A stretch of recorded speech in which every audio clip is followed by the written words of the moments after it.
So as usual, the briefing that I've got here, which looks like this, is available for download on our Patreon with the recorded briefing. So if you missed it, I need a link to share with my reserve and members from my reserve. Yes, please, Ali DS, if you've got it there. I think you got it. Yes, you can share it. You can share that link, that registration link. We will be on in about 1 hour, 20 minutes today on Zoom. It's a free webinar by Stacy. And Terrence Bear from Always Moving Forward is going to be opening that call with doing a quick introduction about what he's doing to help keep Indigenous youth off the streets and out of jail. So yeah, our Patreon is in our profile.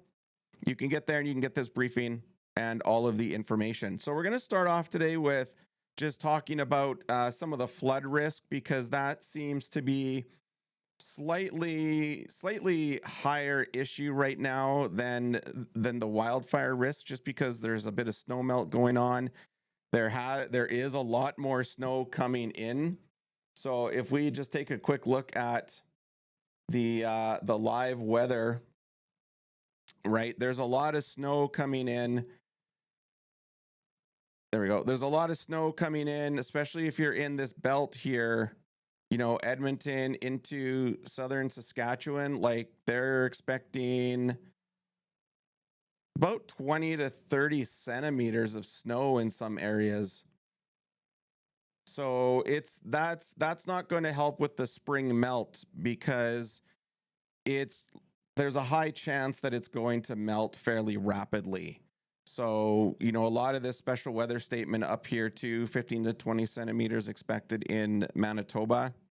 And then still in Ontario, a little bit of rain coming in southern Ontario, Quebec, and then in just southwest of Toronto. But yeah, so flood is a little bit more of a, thanks Ali DS, thank you for that. Hopefully a few people can join. They'll definitely get a lot out of it if they're looking to learn. And just also, it's there, we're also there to kind of teach non-Indigenous people, right, about what they can do and continue to do to advocate for Indigenous rights and preparedness. Okay, let's get on to looking at my notes here. Yeah, Peguis First Nation still watch for runoff. Their peak flood risk window is now kind of April 23rd to April 28th. That's coming from some of the flood updates that we're getting. It has been pushed back a little bit, probably because of the weather. So that melt isn't going to happen as quickly, but they are going to get some snow just north and south, which, you know, they might get a little bit of that, but it's not going to help the situation for sure. And so this map that I'm pulling up here is their current flood risk map. And I'm using them as an example because it's kind of, you know, we're kind of in real time here, and the reserve is a little hard to see, but we'll do our best. So this is Peguis First Nation of Manitoba. You can see that the current conditions, they're expected to flood where the red is. That's a 1 in 25 year flood. And then, you know, the moderate risk is in kind of that yellowish area, darker area. So they, you know, if all things come true, they will see, you know, quite an extensive flood.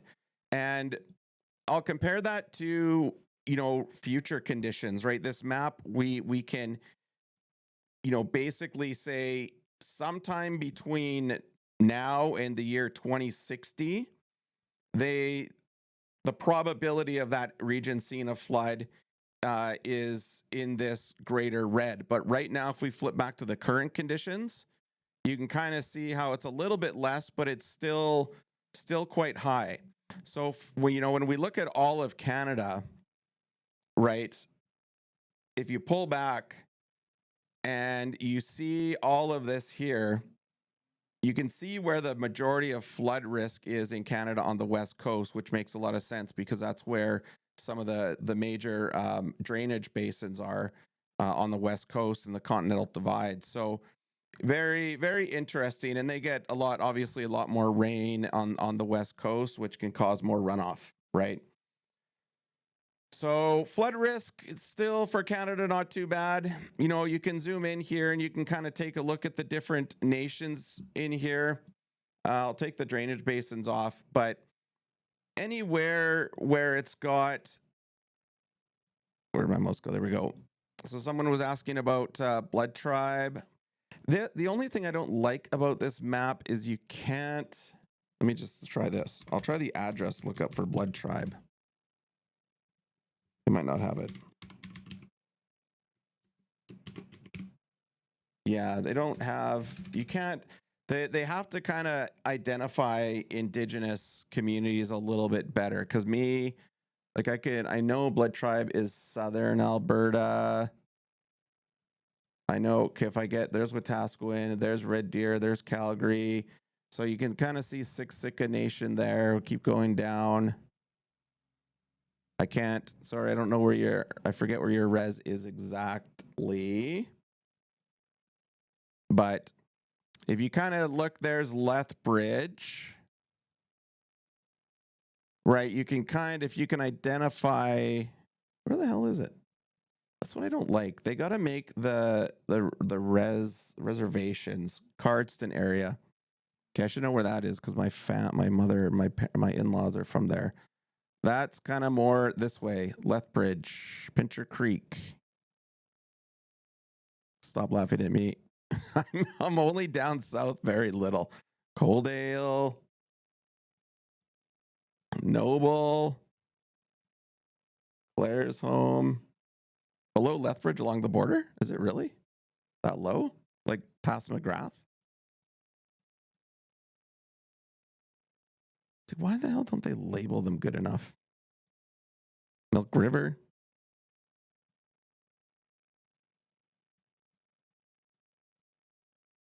Oh, there it is. So you can see it with Blood River or Blood Tribe as an example. Like along the river, you can see the major flood 1 in 25 years, right? Maybe that's a bit easier to see.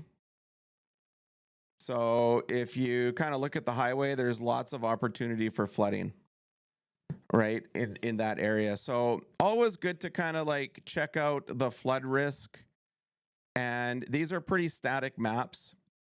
You know, those are current. If we look into the future, what could happen based on probability, then we get into a little bit more, right? These are current conditions, future. So it's flood risk is a little bit extreme.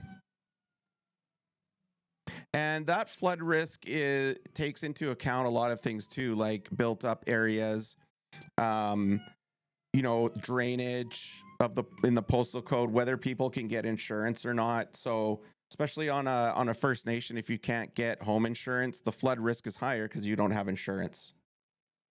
Belly River is the only undammed river between St. Mary's and Oldman. Okay.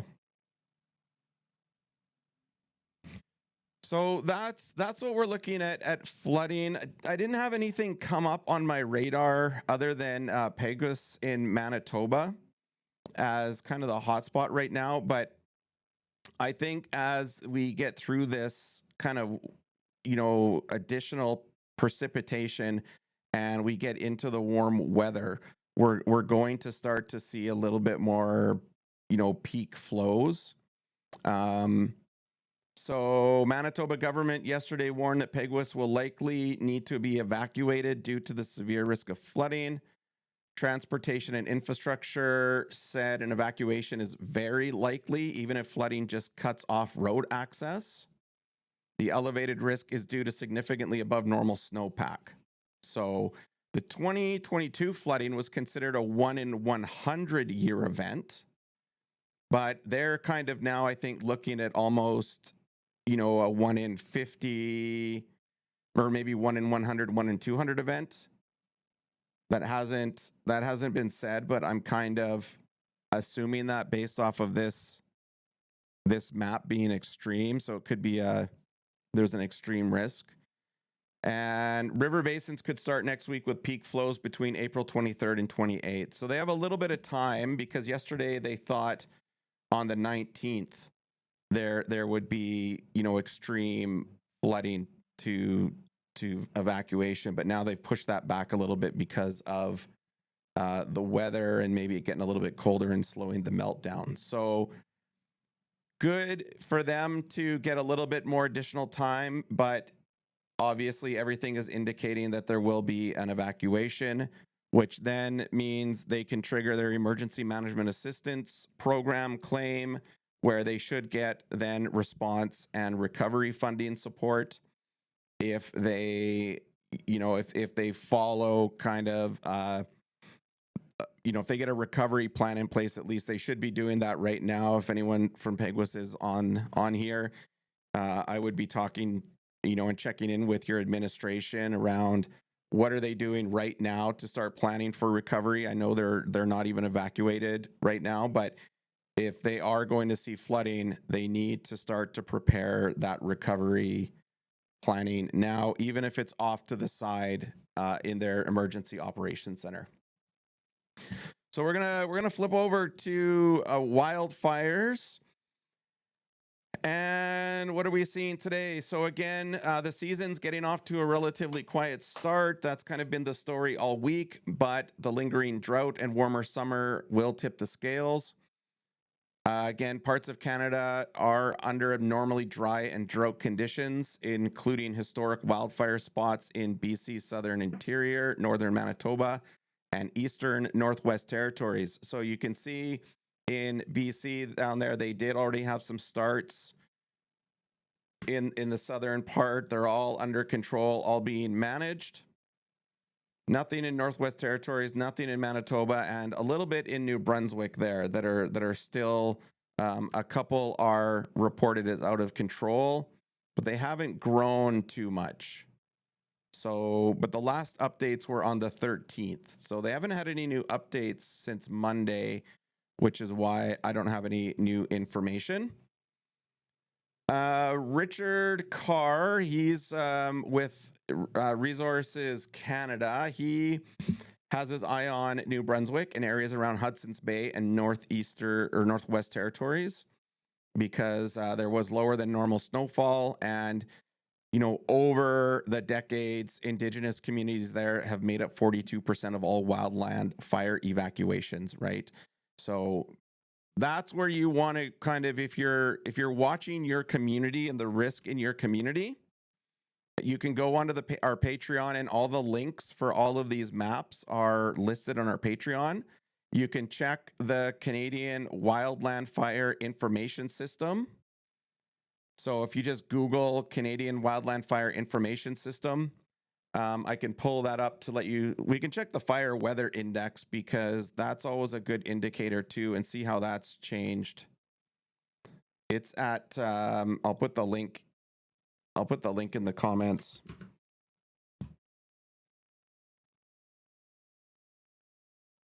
Oh, that's not the one I was hoping for. I was looking for the, I think this one has the wildfire index. So I'll put the link in the comments if you want to follow along in your browser.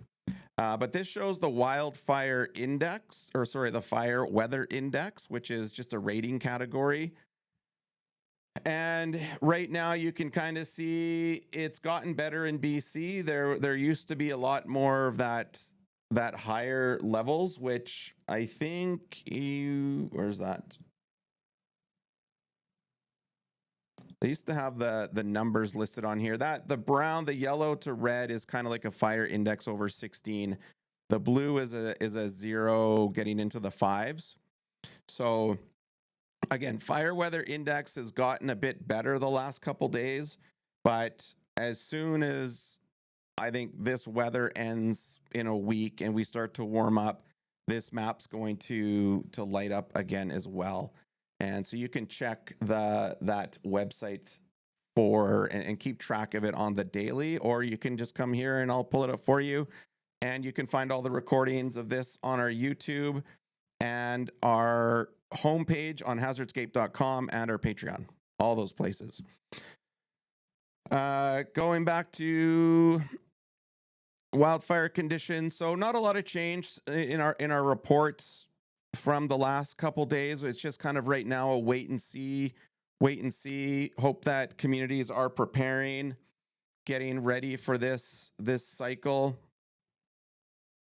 There we go. Just gonna make it a little bit easier to see.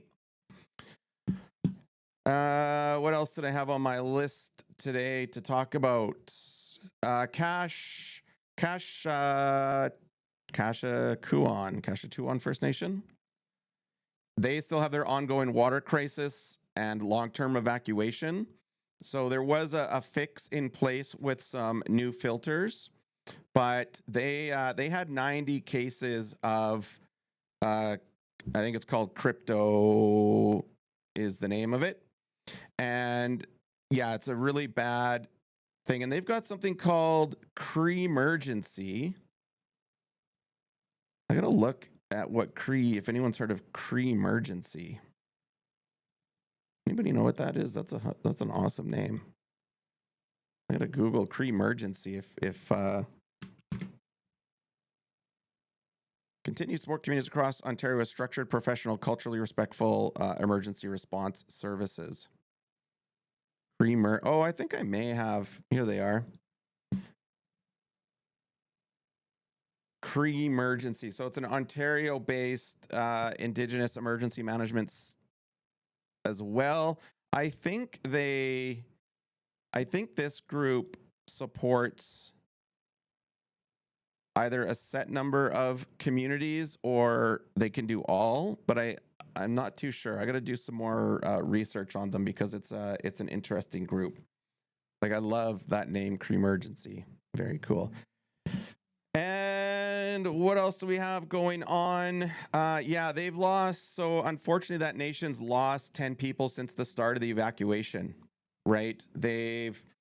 Whether it's not clear if it's been due to the water exactly, but just being evacuated causes a lot of mental health issues. And especially elders and people that aren't used to living in major centers, it's quite a culture shock, especially with the food. So people their health issues tend to exacerbate when they're evacuated. Let's see, there was, unfortunately, and if any of this does trigger mental health concerns for you or anything like that, I'm just going to flash up some resources here. So we've got oh, that's not the ones I wanted. Hope for Wellness. I've got to add the mental wellness contacts on here. So Hope for Wellness, if you Google Hope for Wellness, that is a service for Indigenous peoples to get immediate access. If you need that, going back over here to where I can read it. What else do we got about that? Oh, I've got some treaty separation news because that kind of falls within it. Now, I think the residents at a home in a Nunavut community, Kuujjuaq, I can't remember how to say that. Anyway, could soon be relocated because of heating and other technical issues with the building. Yeah, their health center had heating issues and they had 13 residents, 10 who are bedridden or in wheelchairs. They were having to be potentially relocated, and the cost of the work that needs to be done is expected to be about 15 million. So that's kind of a very concerning story that we're following, because that's, those are the kind of things, like whatever happened with the infrastructure, you always want to look at why was some of that not caught early on and dealt with, right? What were the systems in place that weren't monitoring the risk there? Policy and funding news, there was a recent announcement by ISK for 738 million for emergency management assistance program, but Rose Lemary, CEO of the Indigenous Reconciliation Group, with others like myself, says the emergency management number is not what it appears. LeMay found that in prior years, the government spent between 500 and 600 million on emergency management. And right now, the 738 million that they've announced, like 400 and some odd million of that isn't even new money. It's just money that's being allocated from health into EMAP. And there's a lot of other money coming in that's from other departments. So she is correct. I would agree with her as an Indigenous critic. She's seen everything that I'm seeing as well. They weren't monitored due to corruption on reserves, so nothing new on why things weren't caught. I mean, that's the usual suspect. I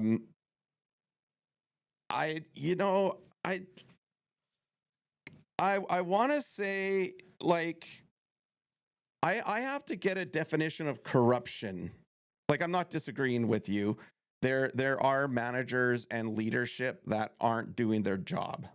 Absolutely. And they're probably spending money on things that either can't be tracked or maybe they're approving because they don't have a good policy, or the financial team doesn't have the ability to raise issues. Yeah, so they're embezzle. Yeah, they're doing something, right? And that's kind of what I'm talking about, is they don't have the system in place to monitor for that and catch it, because the leadership hasn't introduced anything that will deal with that. So yeah, it is unfortunate, right? And we see it all over the place, whether it's a school, health center, elder center. It's not a good state. But I'm trying to launch, like I was going to try and do it on today's call, but I had to make a change to the server overnight, and so I don't think, like, it's not running right now. But we have an Indigenous management system that is coming online that is going to bring, for at least nations that adopt it, is going to bring a management system, not only for emergency management, but for other, like, resource management, a level of accountability and openness and transparency that hasn't existed in the past. And it's not going to be run through big consulting national firms, big accounting firms, or audit firms. It's going to be kind of led by, hopefully, the people on the ground, the grassroots. And if I can get it up and running on the server today, I'll do the announcement tomorrow and a little bit of a soft launch. But I'm also gatekeeping it a little bit because I don't, there's some intellectual property that I want to make sure doesn't get, taken, or the idea taken, because it's an extremely unique application. And I'm certain there isn't one like it in Canada for First Nations, and it's going to really improve at least their disaster risk reduction, fire services, create some openness and transparency for members on a lot of the things. So we'll launch that hopefully tomorrow. So stay tuned for that at 8:30 a.m. Mountain Standard Time, where we all show up here. Alberta separation. So if you didn't catch my YouTube video on Alberta separation and the great work that Sturgeon Lake Cree Nation did on their affidavit, the Court of King's Bench has granted a temporary stay preventing Elections Alberta from certifying signatures collected by the Stay Free Alberta Separatist Group, even though canvassers claim they've already surpassed 178,000 names required to trigger a vote. So the argument First Nation groups made in Edmonton targets not only the petition drive, but Alberta separatism itself, arguing that since treaties are between Indigenous people in Canada, a province trying to leave would be ripping up treaties, which I think everybody can agree. Now, the other thing that's going on is this whole RCMP surveillance thing. Oh, someone's knocking on my door. One sec.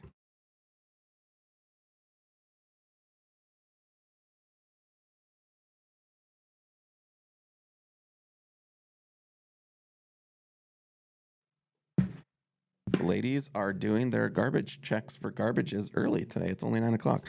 Okay. To sign DNRs. Yeah. DNRs like do not, or do you mean DNRs do not resuscitate in my head? Do you mean what's the word? The one where you can't tell? You have a contract with people that they can't tell what you're telling them? Yeah, DNRs do not resuscitate. Oh, I forget the name of it too now. It's a non-disclosure agreement, NDA. NDA. Yeah, I have an NDA template, but you know what? It's still, yeah, you're still thinking medical stuff. NDAs are okay, but if I were to sign an NDA with like a big multinational consultant who wanted to like look at my product or service, they could still take the idea and do it, because that NDA, it would have to be so well written legally that they couldn't find any loopholes, and I just don't know if that's possible with this, because it's all of the so far I don't think there's anything proprietary, but yeah. Oh, the NDAs are to stop anyone looking into the chief account. Well, they probably have those, but I don't know if they would hold up if they were challenged in a court. I think those NDAs could be beaten, but I digress. Okay. RCMP surveillance of Indigenous leaders. CBC Indigenous journalist Brett Forrester has uncovered declassified documents showing the RCMP spied on Indigenous leaders in the 70s. And there are people, and this was also reported in APTN Nation to Nation. There's a formal policy written in 75, only 50 years ago, authorized tactics to not just observe movements, but interfere with them.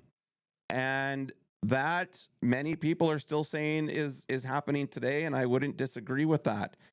I think even you've got where, like, if there's RCMP on a First Nation working and they're doing surveillance of organized crime, great, like that's good. They're gathering intelligence, but they're still gathering intelligence about people and activities on reserve that may not necessarily be related to the organized crime, and that data and intelligence is going somewhere and being done for something. So yeah, it is nothing new, and Indigenous peoples have known this forever, right? But it's good that it's another thing that's coming to light. So Munyao, allies, other advocates, get the story and it gets in front of them and they can start asking questions. And that just kind of like shines a brighter light on it, unfortunately, because, the Indigenous peoples bringing up the issue should be enough. But we know that unless you get kind of more people involved, yeah, they sneak onto tree lands, nothing to do with organized crime. Yeah, they would be taken. Yeah. So it's interesting, right? And there's a whole other level of intelligence being gathered on First Nations with satellites, right? Meaning, satellite imagery of reserves, satellite imagery of all the vegetation, satellite imagery of all the land. And that data is being used to make forest management decisions and grant decisions. And I would suspect that it's not involving some of the communities at all. Yeah, now they're using drones, right? Oil companies are gathering all of this open source intelligence. So, yeah, this surveillance thing, and that's why I advocate for Indigenous communities or tribal councils to stand up their own intelligence arm. And especially during disaster and emergency management response, start up an intelligence section. Start learning how to gather open source intelligence now, so you have the data and information you need to improve your decision making, whether it's just day-to-day decisions or during an emergency, right? Start learning to gather that data and intelligence now. Some really horrible news too. The grandson of Chief Donnie Morris, their grandson died in a house fire in a remote OG Cree community in northwestern Ontario, which is about 580 kilometers north of Thunder Bay, and it's only accessible by plane or winter road. And it was a duplex that burned down. And 4 days later, the Auditor General of Canada is refusing to investigate allegations that the Canadian Human Rights Commission is slow walking complaints over inequitable firefighting resources. And that's a huge thing, right? The First Nations are saying that the Canadian Human Rights Commission cites statistics that on-reserve First Nations people are 10 times more likely than non-First Nations to die in a structural house fire. So while First Nations children under 10 years old are 86 times more likely to die in a fire than non-First Nations children. Like that is bonkers, right? And the nation received $132,000 for fire protection and training from ISK in 2024-2025, while a non-First Nations community about 250 kilometers northwest of Thunder Bay budgeted $360,000 for similar services. So Chief Clifford Bull of Laxal First Nation said, our people continue to face real risks because of that. What we're saying is enough is enough. How many more children have to die before something is done about this? So, things that you can do, right? Check your smoke detectors and carbon monoxide alarms today, right? ISK has released $40,000 for fire prevention education and alarm installation in that nation specifically, but that is not going to be enough, right? That is never going to be enough. The government has decades and decades and decades to catch up. There are people in the house or not. Yeah, there was in that house fire I was talking about. Yes, there was I don't know if they died. It died in a house fire. It's saying. So, like, what? I don't know how they didn't get out. If everybody else got out, I don't know the specifics of it. Maybe where, depending where the fire started, something happened. But there were people in that house. Apparently, that's what the reports are saying, at least from CBC and APTN. I don't have any more information than that, but it's just kind of for awareness. If you're not tracking it, you can check it out. APTN celebrates National Canadian Film Day. So let's go into some good news. Community strength, what I call community strength and good news. So to mark National Canadian Film Day today, APTN is going to showcase the feature film Beans, a powerful film that highlights the courage of a young Mohawk girl during the 1990 Oka crisis. That's pretty cool. So check out Beans through APTN. Tune into their APTN or stream on APTN Plus. Shout out for all the good work at APTN and Beans. And then Kiiwewin First Nation launches a community emergency team. So something I mentioned, it was announced on April the 9th. Another good news story. They're becoming a part of a growing network of First Nations communities advancing Indigenous-led approaches to emergency care, reinforcing community resilience, and ensuring residents have access to rapid, culturally informed support in times of crisis, which is so important because, again, often, as you all know, people get taken off reserve by the medical system, put into a big city, and probably no one in the hospital speaks Cree or their language or Dene, and it's probably very, very stressful, right? So good that they're getting that team in there, and hopefully that team is able to travel with families and people who have to go to the hospital for things like that. Let me see. Last minute pieces here. I think that is all that I've got for today. Like I mentioned, I was going to keep it short because at 10 o'clock, we've got Stacy coming on our Zoom call. Yeah, they have to make their own way home and just left at the doors. Yeah. Yeah. So, yeah, and really good news by Kiwewin First Nation. All right. I will be back tomorrow at 8:30 a.m. Mountain Standard Time. If you missed today's briefing, it's recorded and it will be up on our YouTube, Patreon, and homepage, right? That's the first thing you see on the hazardscape.com homepage. It'll be up there shortly. And you can also in the comments get the link to join this webinar at 10 a.m. Mountain Standard Time with Stacy and Terrence Bear and myself. Terrence is with Always Moving Forward to talk about Indigenous culture and emergency management. You're going to learn a lot from Stacy. He's been doing it his whole life, his whole career as a firefighter and emergency manager on reserve, and he's got a ton of insight and information. All right, all. Thanks for your time today. This briefing is short. I'll be back tomorrow at 8:30 a.m. Mountain Standard Time to go over any new updates and all the good news about community strength. Take care.